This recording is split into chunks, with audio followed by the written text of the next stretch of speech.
Okay, I'm going to talk on the real estate side of things. So probably just first of all to give you a little bit of an idea, I guess the role of an agent. Yes, we do sell the property, but there's lots of other things that we can do as well.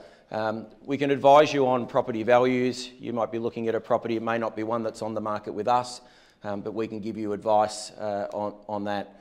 Obviously we follow through, we sell the property and then we follow right through till settlement, the whole transaction. And probably one of the things, our role or the beauty that we've got is we're the only person in the transaction that can speak to the buyer, the seller, and both legal representatives. We're the only one that can speak to all parties. So we're your conduit through the whole transaction. If you're looking to buy, obviously you're buying your first home, but it might also be of interest to know, well, what rent would it achieve? Maybe you're looking to live in it for a year or two and then maybe move back home or rent it out, so we can provide rental assessments as well for you.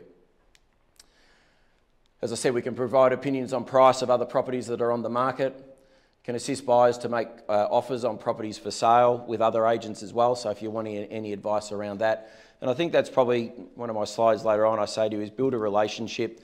As you go out looking, you'll probably find an agent that you click with, that you get on well with. Don't be afraid to ring them up and get advice and start to form that working relationship. Probably the one thing to note, if you're making an offer, yes, the agent will give you advice and obviously we've got a responsibility to look after all parties. But at the end of the day, the agent's first priority is the vendor. They're the ones that are paying the fee for the sale. So when you're preparing to buy, what I would say is, first of all, do your homework. I'd be going out there, I'd be checking sales results on realestate.com. That information's fairly easy to get now. I'd be going out and attending open for inspections. So in essence, if you think you've met with Dallas or your finance person, you've got an idea what your budget is. In essence, what you want to do is become the expert in that price range.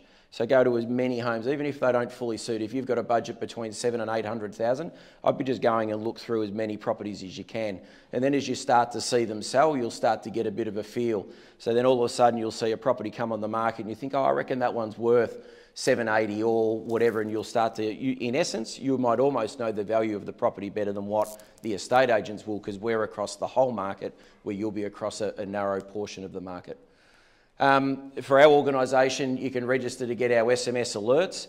So we put out heaps of SMSs each week for new listings that come on the market, and also you can get our email alerts. So there's some information in the pack there where you can register to get those. And not all homes are listed on the market, so quite often we do have a property. We've actually got a couple that are on the market at the moment at price points. They're for sale. The owners have given us permission to sell them, but they're not marketed anywhere. So if you're not registered with us or you're not working with one of our team members, you may miss out on perhaps a home that could suit you. I think key points to consider, obviously the area. You'll all have a bit of an idea. Where do you want to live? What pockets work for you? Proximity to work and lifestyle. But at the same time, you've got to take into account affordability. I mentioned it before, you need to understand or meet your broker and or the bank to get an understanding of your budget. And then you've got to make sure that your budget ties in with the area that you want to live as well. Generally speaking, as a rule, the further out along the train line you come out, you'll end up finding you'll get better bang for your dollar. So Croydon, you'll pay a little bit more than what you would in Mooroolbark. Mooroolbark probably a little bit more than what you would in Lilydale. Obviously the line stops there, but then if you start to head out into the valley towards Mount Evelyn, Wandon, Seville, Woori-Alec, generally you'll start to find you'll get a little bit better value. But then you're further out as well. Size of property, how much land do you need, how many bedrooms, and obviously the size of property to fit your budget.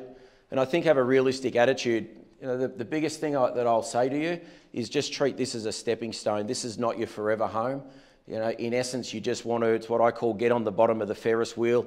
As prices go up, at least you're going to start to go up with it. So, you know, you might be wanting to get the home that your parents have got at the moment, but I can tell you they wouldn't have bought that home. That would have taken them 10, 15, 20 years to get. So I think just look at it as the stepping stone and enjoy that journey. Don't think you need to be walking into the brand new home. You know, finding a home that needs painting or renovating or something like that, slightly different area, but it may fit your budget. The other thing I think is really important, Dallas, with the finance and those sort of things, at the end of the day, you want to make sure you stick to your budget. Yes, the banks or the broker might be able to loan you $800,000, but I tell you what, you might sleep better having a loan of $600,000 and maybe not so grand a home, but at least it's in your lifestyle and you can still go out on weekends and actually live and put your head on the pillow at night and sleep comfortably, that you haven't overcommitted. Inspections, don't buy on your first inspection. I think go and have a wander through. It's what I call buyers wander through with what I call goggle eyes. They're looking at everything, but you're actually not seeing anything. In essence, all you're trying to do is probably for that first inspection is get a feel. How does it feel? Do I like it or not? But go back for a second and take someone with you. Always go back for a second look. Take a friend or family member with you. They're what I call the wise counsel. They might give you advice and they might notice things that you didn't notice. Emily mentioned it, but ask questions. Never take things for granted. Guys, no question's a silly one. You're buying a property, you're about to spend a substantial amount of money. So don't be afraid to ask any questions. And if you don't like the answer, just keep asking.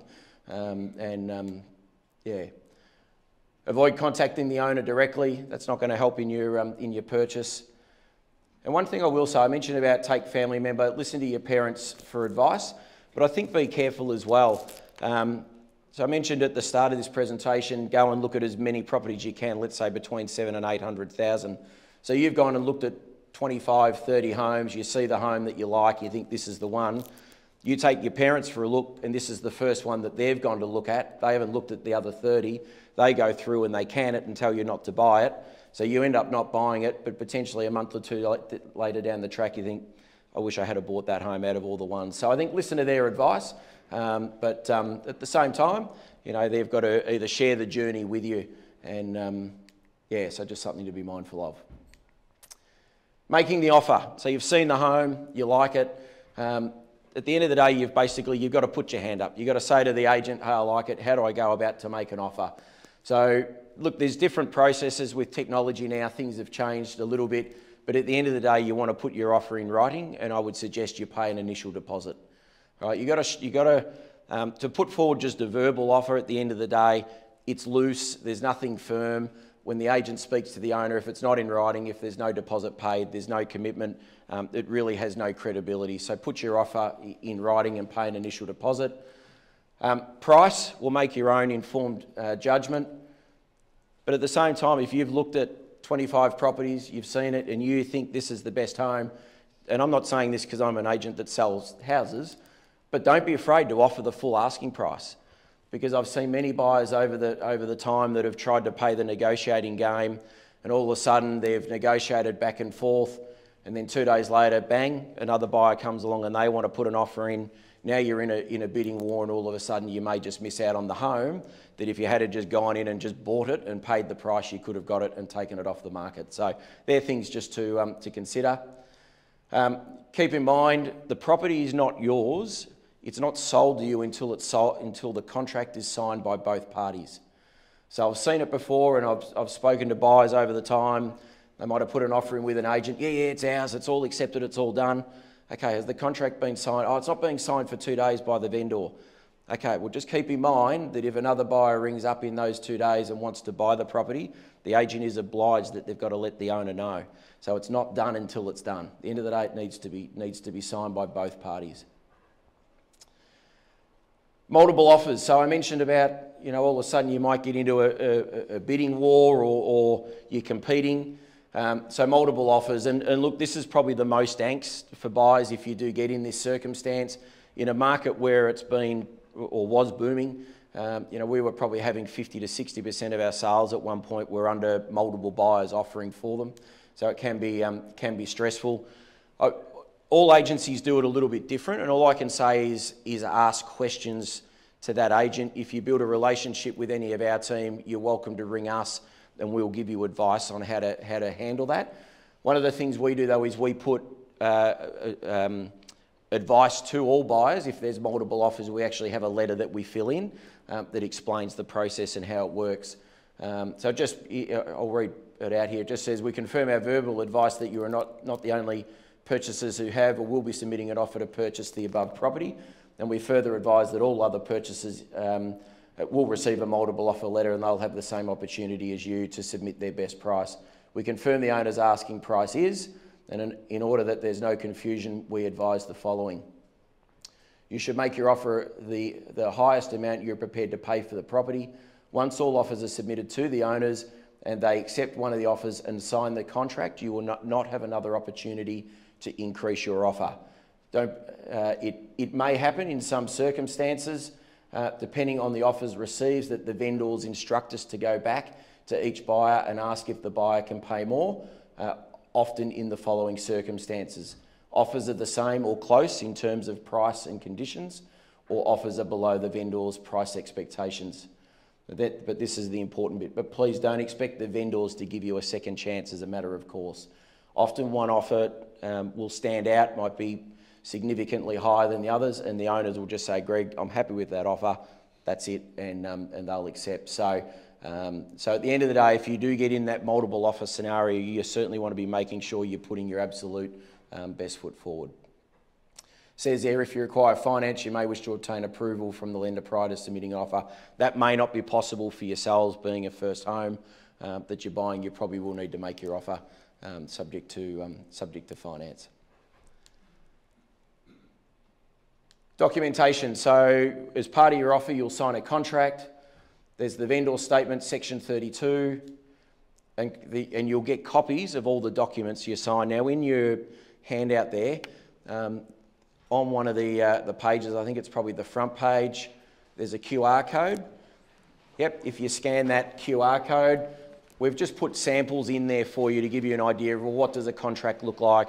What does a section 32 look like? And we've got some of our internal forms that we supply when buyers make an offer. So you'll be able to have a look at that when you leave here today. Terms of your offer. So normally when you make an offer, the standard is a 10% deposit. Now you may not have 10%, and obviously that's where you've spoken to your broker, etc., and we'll work out how you're going to handle that. Initially you want to put down a deposit. Now I've put down here as an example. So one of the things buyers say, I'm not going to pay any money. I'm going to put an offer in today, but I'm not going to pay any money. Well, if you can picture from a vendor's perspective that now I'm sitting at their house at 7 p.m. tonight presenting your offer, and I'm going over the terms of your offer, and I say to the owner, look, I've got an offer here of $800,000, but look, they haven't paid any money at this stage. That's a total different conversation compared to if I sit with the owners and I say, I've got in here an offer of $800,000. Look, they've put down a deposit at this stage of $5,000 and they're going to pay the balance of 10% in 2 days' time or 5 days' time or something like that. All of a sudden now it gives your offer a lot more credibility. You want to know who know how to make offers really strong as far as deposit, and that's developers. Developers, when they make an offer, don't worry about the finance bit because a lot of them will do it unconditional, but when they do their deposit, quite often they will come in with the full 10% deposit check when they sign the contract. Why? Because they know the power of when we're sitting and talking to the owner to say they've made an offer, here it is, and they've actually paid the full 10% deposit now on signing. They know that carries weight. That's something, once again, speak to your broker. I do hear occasionally, sometimes with your finance approval, the brokers don't want the full deposit paid before the finance approval. Speak to your broker, see where that's at. Just understand how all that works. But as I've put there, the earlier the full deposit can be paid, the stronger your offer will be. Settlement, obviously you'll have an idea on settlement. My advice to you at minimum, or the earliest settlement for yourselves, I wouldn't settle any earlier than 45 days. If you think if it's going to take you 2 weeks to get finance approval, and then solicitors, conveyancers are going to need probably 20 to 30 days just to get all of the legals and everything get ready for settlement. So look, at a push they could do it in 30, but I think at minimum probably I would say 45 to be safe. But the other thing too is ask the agent, what settlement do the owners want? And if you can try to match in what they want, once again, that's going to make your offer a lot stronger or more appealing to the owner. Special conditions, so you can make your offer subject to you getting a building and pest inspection. You've got two choices. You can either look to get your inspection done prior to making your offer, or otherwise you make your offer subject to you getting your building and pest inspection done. So that's your options. Finance, so the other thing, obviously, you make your offer subject to finance. Your broker will be able to give you, or should be able to say, we're going to go through ING, or we're going to be putting your mortgage through Commonwealth Bank or Westpac. So when you make your offer on the actual contract, you'll see it in the forms we've given you there, but it actually asks for the lender that you're going with. And one of the things we also need to put down is what's the minimum amount that you need to borrow. So if the agent asks you that, don't think, oh, why are you asking that? It's actually part of the finance provision on the contract. We actually need to put that down. The reason that's important, come back to an example that if you're buying a property at 800 and if your offer is subject to finance of, say, 400,000, an owner is going to look at that offer and go, okay, well, they've got 400,000 equity. They're only borrowing, in essence, 50%. There's a fair chance, I feel pretty comfortable, that the finance will be approved. That's a much different conversation compared to if we present an offer of 800 and you're borrowing 90%, the owner might be a little bit nervous as to whether they take the property off the market. So the owner is going to want to know how much and needs to know how much you're looking to borrow. One thing, don't be pressured. Guys, don't be pressured. At the end of the day, I'm a big believer, listen to your instinct or your gut feel. If it doesn't feel right, don't do it. At the end of the day, it's got to feel right. Buyer's remorse. It's not unusual that you might, especially first home buyers, we're talking a huge sum of money.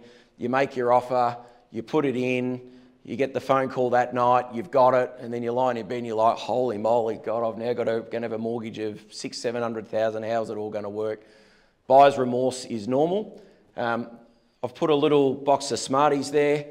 What I would say is if you make your offer, you're feeling a bit nervous on that night, get yourself a box of Smarties, have a couple of pills, and you'll feel a lot better after the experience. So, but I guess the point of it is what I'm saying is it's not unusual to be feeling a bit nervous. So I remember when my wife and I bought our current home and we bought it. We woke up at 3 a.m. in the morning. I had opens to do on the Saturday. We were both awake and we got up at 4 a.m. and went and put our open for inspection signs out. We were just we just couldn't sleep. So I do it every day and it happens to us all. So anyway, box of Smarties, it saves all problems. Cooling off. So Emily mentioned that. So, one of the things I say to buyers, if you've got any hesitation when you're making your offer, and deep down, coming back to that top line that your gut feel or something, I would say to you, don't make the offer. Just walk away. Go away and sleep on it for a night. If it's the right house for you, it'll still be there tomorrow. You can always come back to it. If someone else buys it, well, it wasn't meant to be. But at the end of the day, you are eligible. All buyers are eligible for you cooling off. It's 3 clear business days from the day that you sign the contract. So today is, what's today? Wednesday. So today's Wednesday. So you sign the contract today. You've got Thursday, Friday, Monday. So your cooling off finishes Monday night. If you did elect to exercise your right to cool off, as Emily said, there's a penalty of $100 or 0.2% of the purchase price, whichever is greater. To give you an idea, if you bought a property at $800,000 and you cool off 0.2%, it's $1,600 is what your cool off fee will be. And that goes to the vendor. Negotiation tips, don't back yourself into a corner. I think always leave the door open. So just be careful in your dialogue. Allow time for the agent to negotiate, to meet the owner, have a chat. Sometimes I see buyers, they want an answer, just slow it down. Sometimes you've got to understand as big a decision it is for you, sometimes it's just as big a decision for the vendors. It could be a family home that Nana's lived in for 60 years and now the kids are selling it. There'll be a lot of emotion at their end as well as yours. Bargaining chips, it could be, as an example, it could be there's a pool table there and you think, I really want the pool table. That might be something that you might factor into the negotiation. That there could be a lawnmower or a fridge or all sorts of things. There can be little things like that as well. Be really careful. If the one advice I can give you is be really careful not to throw really ridiculous low offers. You'll have an idea on market value. And I know as a buyer you want to buy the property naturally as cheap as you can, but if you want to get an owner upset and offended and almost dig their toes in and not negotiate, it's if you put an offer in that is really, really like ridiculously low. So doesn't mean you can't offer and put forward, but just be mindful of that. That's just some advice, and you'll have an idea of value and so forth. And as I said there, remember the longer the time spent negotiating, the greater chance another buyer may come along. I always think if you like it, there's a chance someone else is going to like it as well. So just keep that in mind. Some really good questions to ask. Why are they selling? Why are they asking this price? What will they accept? You'll be amazed. You'll ask an agent that, especially an agent if they're not that trained. What will they accept? Oh, look, I don't know. I reckon if you offer $750, I think you'd be in the ballpark. You might have been thinking you'd offer $800. All of a sudden, the agent's just given away that much amount of money. So, and then when you ask those questions, if I can give you the advice, don't sort of do it like an interrogation, just as you're wandering around, just off the cuff. You know, why are they selling? What are they doing? Just see what gets said. Sometimes when I'm giving buyers advice about negotiating, I'll say, listen to what's being said, but listen to how it's being said. That's probably the advice. How long's the property been for sale? What settlement period would the owner prefer? So they're just some good questions. Has there been any offers? There's another one as well that's worth asking. So okay, you've now seen the property, you liked it, you've negotiated, you've purchased it. So what happens? Obviously, the contracts get signed. We will then forward the contracts through to your legal representative and the vendors. They both then communicate, and in essence, they will then coordinate between now through to settlement. One thing that you, as a buyer, you're allowed to do is you're allowed to conduct a pre-settlement inspection, and you can do that 7 days prior to settling on the property. Obviously, get your utilities, your water, power, everything. Make sure you've got all of those lined up and connected, ready to go. Make sure you organise home insurance, and I would advise you to organise your home insurance at the time basically you've paid your full deposit and your sale is unconditional. So at that point, actually the cost of insurance is not that expensive, but I just think I would hate to buy a property at $800, you've paid your $80,000 and then the house burns down between settlement. It's a bit of a grey area where all of that stands, and I think it's more on the vendor's side than yours, but at the end of the day, just get it covered for the sake of the cost. At least you've got yourself covered. On settlement day, allow time for settlement. So normally the solicitors will say, look, settlement's booked for 11 a.m, 12 p.m, whatever it is. They'll give you a rough time frame, but sometimes it doesn't always go exactly at that time. So just allow a little bit of time. I say to my buyers, I say, if you're all loaded up, just don't bowl down to my office and expect to pick the keys up. We can't give them out without getting a phone call and confirmation that it's gone through. So always ring the office beforehand. Hey, just checking, have you heard, has settlement gone through? Ring your solicitor so that you know.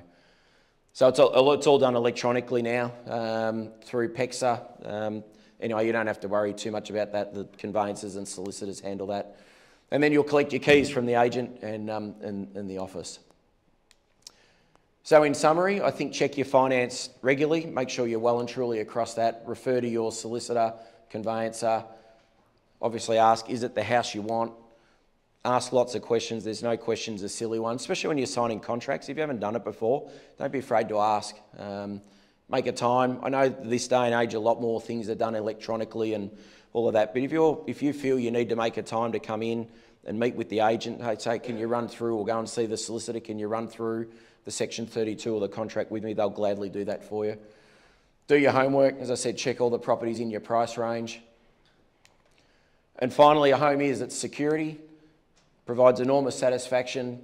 You can change it to suit your changing lifestyle. It's your castle. It's a secure place to raise your family. And remember, as values go up, well, they should go up. Over history, it's shown that it does. At least it's going up for you also. It's a cosy nest for older years, and it's the basis of all real wealth and security. That's basically me. There's a couple of things in there. We'd love to get some feedback from you. There's a survey sheet there. If you could just fill that out before you go, that would be appreciated, and just give it to one of our team. If you'd like to receive our buyer alert SMS, our new listings email, report or newsletters, you can tick that on the form and we'll organise that for you as well.